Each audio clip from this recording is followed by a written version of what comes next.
नमस्कार दोस्तों, स्वागत है आपका एक बार फिर से बीएससी सेकेंड ईयर की केमिस्ट्री की क्लासेज में। देखो, हमने बात की थी ऑर्गेनिक केमिस्ट्री में स्पेक्ट्रोस्कोपी की। आज हम स्पेक्ट्रोस्कोपी में आगे बात करने जा रहे हैं। देखो, स्पेक्ट्रोस्कोपी में मैंने आपको बताया था कि स्पेक्ट्रम निकाल सकते हैं, किसी भी पदार्थ का स्पेक्ट्रम निकाल सकते हैं। स्पेक्ट्रम के द्वारा उस पदार्थ की संरचना, उसके गुणों के बारे में हम बता सकते हैं। लेकिन वो स्पेक्ट्रम किस प्रकार निकाला जाता है, कौन सा यंत्र काम में आ जाता है, हमें आज उसकी बात करनी है।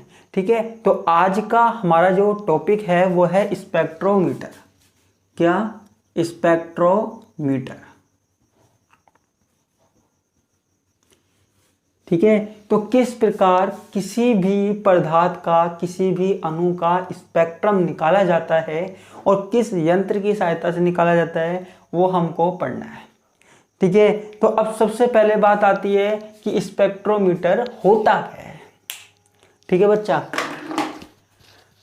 देखो मैंने आपको स्पेक्ट्रोस्कोपी के बारे में बताया था। स्पेक्ट्रोस्कोपी में हम किसके बारे में पढ़ते हैं? स्पेक्ट्रम के बारे में। ठीक है, तो यहां पे हम डेफिनेशन देख लेते हैं। वह उपकरण जिसके द्वारा किसी यौगिक का स्पेक्ट्रम प्राप्त किया जाता है, किसी यौगिक का स्पेक्ट्रम प्राप्त किया जाता है।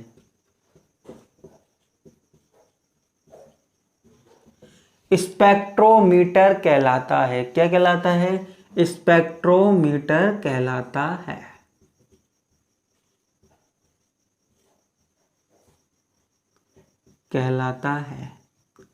ठीक है, क्या जी की स्पेक्ट्रोफोटोमीटर भी लिखा हुआ है, लेकिन कोई दिक्कत वाली बात नहीं है, सेम चीज है। तो देखो, स्पेक्ट्रोमीटर है जिसके द्वारा किसी भी पदार्थ का स्पेक्ट्रम निकाला जा सके, वो क्या कहलाता है? स्पेक्ट्रोमीटर कहलाता है। आज हमको देखना है कि स्पेक्ट्रोमीटर के कौन कौन से भाग होते हैं और इसके द्वारा किस प्रकार हमारे पास किसी भी पदार्थ का, किसी भी अणु का स्पेक्ट्रम निकाला जा सकता है। वो हमें पूरा का पूरा मेथड देखना है। ठीक है, तो शुरू करते हैं। देखो, सबसे पहले होता क्या है? सबसे पहले हमें जो भी पदार्थ लेना है, ठीक है, हमें जो भी पदार्थ लेना है,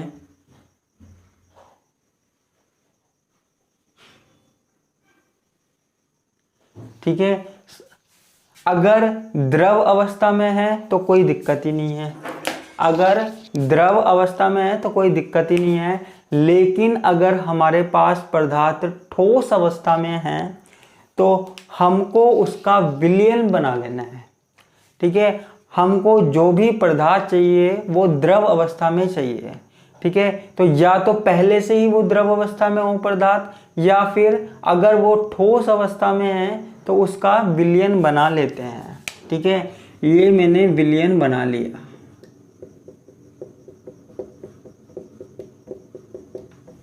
ठीक है, और विलयन बनाने के बाद उसको एक ट्यूब में भर लिया जाता है, एक सैंपल ट्यूब में भर लिया जाता है। ये हमारे पास क्या है? कोई सैंपल ट्यूब है। इसको हिंदी में अगर कहा जाए तो प्रतिदर्श कोष्ठ बोलते हैं। क्या बोलते हैं? प्रतिदर्श कोष्ठ बोलते हैं। ठीक है बच्चों, अब देखो आगे की बात करते हैं हम। देखो, सबसे पहला काम हमारे पास क्या हुआ? हमको जो पदार्थ लेना है उसे सैंपल ट्यूब में भर लेते हैं। अच्छा, ये जो देखो सैंपल ट्यूब बनी हुई है ना, सैंपल ट्यूब बनी हुई है, वो ऐसे पदार्थ की बनी हुई होनी चाहिए जो प्रकाश का अवशोषण ना करे, जो प्रकाश का अवशोषण ना करे। ठीक है, क्योंकि हमें जो स्पेक्ट्रम निकालना है ना, वो सिर्फ इस पदार्थ का निकालना है। इस पदार्थ का निकालना है जो अंदर भरा हुआ है, ठीक है। और इस पदार्थ का स्पेक्ट्रम तभी निकल सकता है जब ये बाहर वाला जो पदार्थ है वो प्रकाश का अवशोषण ना करे, ठीक है। तो ये सबसे पहले हमने क्या किया, एक सैंपल ट्यूब में क्या भर लिया, पदार्थ भर लिया, ठीक है। तो मैं यहां लिख भी देता हूं, किसी पदार्थ का स्पेक्ट्रम प्राप्त करने के लिए उसे द्रव अवस्था या विलयन अवस्था में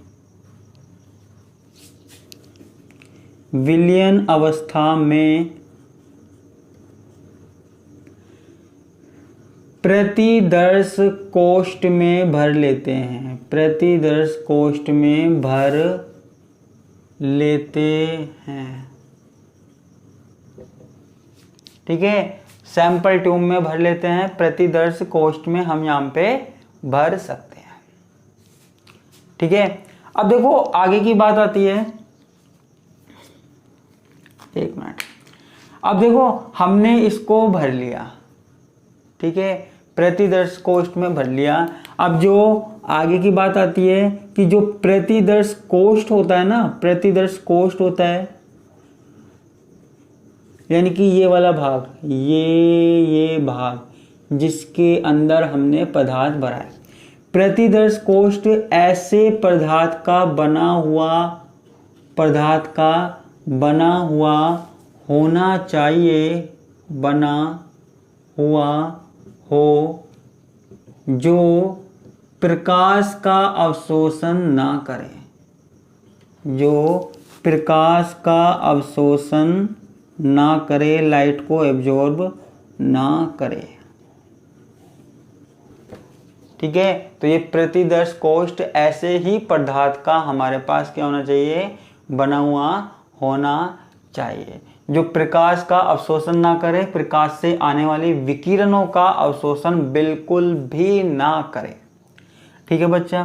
तो देखो ऐसा कैसे होता है, जब हमारे पास बात हो विजिबल स्पेक्ट्रोस्कोपी की, ठीक है। जब हमारे पास किसकी बात हो, विजिबल स्पेक्ट्रोस्कोपी की, तो हमारे पास जो ये पात्र बना हुआ है ना, ये सैंपल ट्यूब बनी हुई होती है, ये कांच की होती है, ठीक है। जब हमारे पास बात होती है अल्ट्रावायलेट की, ठीक है, जब हमारे पास अल्ट्रावायलेट की होती है तो ये हमारे पास किसकी बनी होती है, क्वार्टज की, ठीक है। तो हमको यही जरूरत है तो हम यही लिख देते हैं, है ना। विजिबल में कांच लेते हैं और यूवी में क्वार्टज लेते हैं, क्लियर है। तो सबसे पहले मैंने किसके बारे में बताया, सैंपल ट्यूब के बारे में बताया, है ना। ऐसे पदार्थ की बनाना, जब भी बनाओ, मिटा देता हूं, किसी को स्क्रीनशॉट लेना हो तो ले लेना। हमेशा ऐसे पदार्थ की बनाना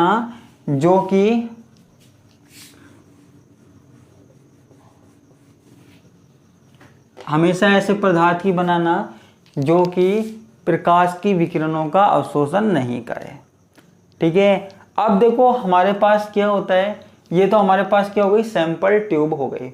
उसके बाद हमें क्या लेना पड़ेगा, कोई ना कोई प्रकाश सोर्स लेना पड़ेगा, ठीक है। सीधी सी बात है, हमें किसी का स्पेक्ट्रम ज्ञात करना है किसी पदार्थ का, तो हमारे पास कोई लाइट का सोर्स होना चाहिए, प्रकाश का सोर्स होना चाहिए जिससे प्रकाश आ सके, ठीक है। तो यहां से हमारे पास क्या आ रहा है, लाइट आ रही है, प्रकाश आ रहा है, ये हमारे पास सोर्स है, ठीक है। ये हमारे पास क्या है, कोई सोर्स हो गया, ठीक है। ये हमारे पास क्या है, सोर्स हो गया। तो हमारे पास पहला स्टेप तो वो गया। दूसरा स्टेप क्या हो गया, किसी प्रकाश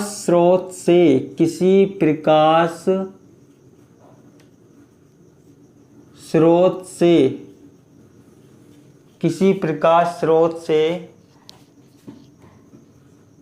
निश्चित तरंगदैर्ध्य की विकिरण को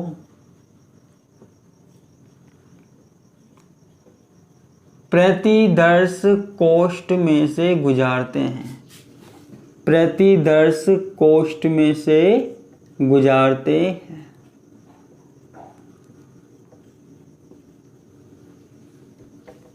ठीक है, तो पहला काम हमने क्या किया, सैंपल ट्यूब में पदार्थ ले लिया। दूसरा काम हमने क्या किया, दूसरा काम हमने कोई सोर्स ले लिया लाइट का, जहां से हमारे पास क्या है, विकिरण आ रही है और सैंपल ट्यूब में से निकल के जा रही है। ठीक है, इसके बाद हमने ले लिया एक मोनोक्रोमेटर। ठीक है, मोनोक्रोमेटर ले लिया। अब आप पूछोगे ये मोनोक्रोमेटर क्या है।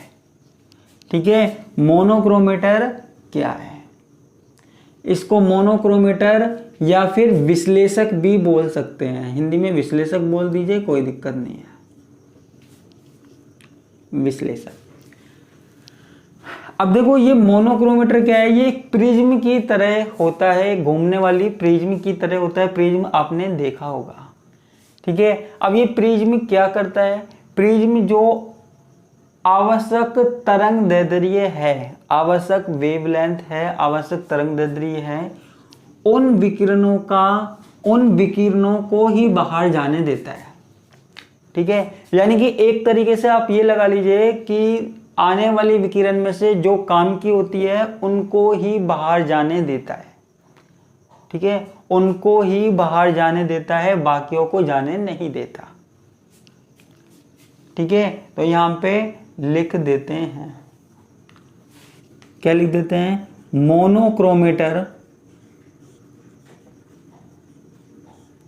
या विश्लेषक एक प्रिज्म की तरह कार्य करता है। क्या करता है, एक प्रिज्म ही होता है, ऐसे लिख लीजिए, होता है। ठीक है, एक प्रिज्म होता है जो निश्चित तरंगदैर्ध्य की विकिरण को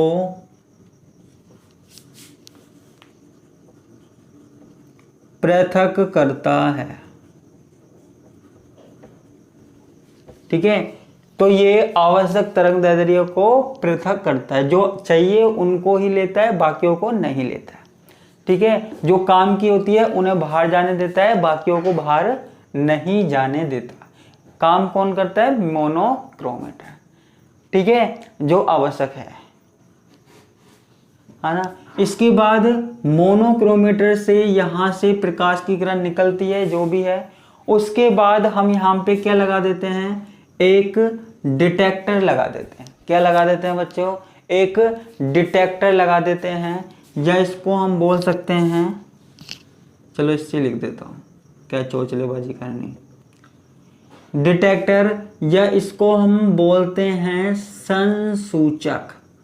ठीक है, अब ये डिटेक्टर काम क्या करता है, जो हमारे पास मोनोक्रोमेटर से रेडिएशन आ रही है, प्रकाश आ रहा है, उसको डिटेक्ट करने का काम करता है। ठीक है, उसको डिटेक्ट करने का काम करता है, पहचानने का काम करता है। आप कहोगे कैसे, देखो पहले तो जब हम इस प्रतिदर्श कोष्ठ में कोई पदार्थ नहीं लेते, तब हम प्रकाश की किरण को गुजार के देखते हैं। जब इसमें कोई पदार्थ नहीं होता ना, तब प्रकाश की किरण को गुजार के देखते हैं, और फिर पदार्थ भरने के बाद प्रकाश की किरण को गुजार के देखते हैं।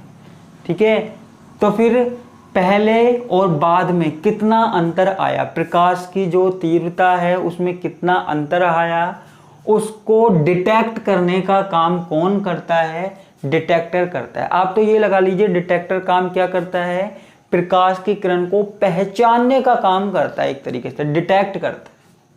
ठीक है, इसके बाद हम क्या लगा देते हैं, एक एम्पलीफायर लगा देते हैं। मैं तेरा एम्पलीफायर, फायर तो बुफर तू मेरी मेरी, ऐसे कुछ सुना है ना सॉन्ग। एम्पलीफायर का मतलब क्या होता है, हिंदी में तो हम बोल देते हैं प्रवर्धक। ठीक है, एम्पलीफायर यानी कि एम्पलीफाई करना, बढ़ाना, एम्पलीफाई करना, बढ़ाना। देखो जब भी हम जैसे म्यूजिक सिस्टम में हम बोलते हैं एम्पलीफायर लगा हुआ है, एम्पलीफायर का मतलब क्या है, जैसे हमारे पास सिग्नल कमजोर आ रहे हैं, है ना, जैसे हमारे पास मान लीजिए सिग्नल कमजोर आते हैं तो उन सिग्नल को क्या करता है, एम्पलीफायर कर देता है, बढ़ा कर दिखाता है। मान लीजिए हमारे पास डिटेक्टर से जो किरणें आई है वो थोड़ी सी कमजोर आ रही है ना, तो उनको बढ़ा देता है, प्रवर्धक कर देता है। ठीक है, एम्पलीफाई कर देता है ना। और मैथ वाले तो समझते ही होंगे अच्छे से। उसके बाद क्या होता है, एक यंत्र लगा होता है। ठीक है, एक रिकॉर्डिंग की मशीन लगी होती है जहां पे हमें पदार्थ का इस तरीके से स्पेक्ट्रम मिलता है। ठीक है, आपने ऐसी मशीन देखी होगी, स्पेक्ट्रम इस तरीके से मिलता है, इसको हम क्या रिकॉर्डिंग से प्राप्त मिलता है ना। तो जो हमारे पास ये पदार्थ होता है इसका स्पेक्ट्रम कहाँ मिलता है, सबसे लास्ट में मिलता है। कहाँ मिलता है, सबसे लास्ट में मिलता है। ठीक है, तो सिंपल सी यहाँ पे मैकेनिज्म है, क्रिया विधि है कि सबसे पहले तो कोई पदार्थ ले लो सैंपल ट्यूब के अंदर। सैंपल ट्यूब ऐसी बनी होनी चाहिए जो कि प्रकाश का अवशोषण ना करे, जो कि प्रकाश का अवशोषण ना करे। उसके बाद कोई लाइट सोर्स है, लाइट सोर्स से लाइट आनी चाहिए, इसमें से गुजरनी चाहिए। ठीक है, इसमें से गुजरने के बाद कहाँ जानी चाहिए, विश्लेषक मोनोक्रोमीटर में जानी चाहिए। मोनोक्रोमीटर आवश्यक जो वेवलेंथ की रेडिएशन है उनको अलग अलग करने के काम में आता है, उनको पृथक करता है। ठीक है, उसके बाद यहाँ से जो किरणें निकल के जाती है वो कहाँ जाती है, डिटेक्टर में जाती है। डिटेक्टर क्या काम करता है, जो प्रकाश की विकिरण है उसको डिटेक्ट करने का काम करता है। ठीक है, पहचानने का काम करता है, एक तरीके से आप ये समझ लीजिए। डिटेक्टर से जाने के बाद हमारे पास कहाँ जाती है, एम्पलीफायर में जाती है। एम्पलीफायर क्या काम करता है, बढ़ाने का काम करता है। अगर हमारे पास सिग्नल कमजोर आ रहे हैं तो सिग्नल को बढ़ाने का काम करता है एम्पलीफायर। मैं तेरा एम्पलीफायर है।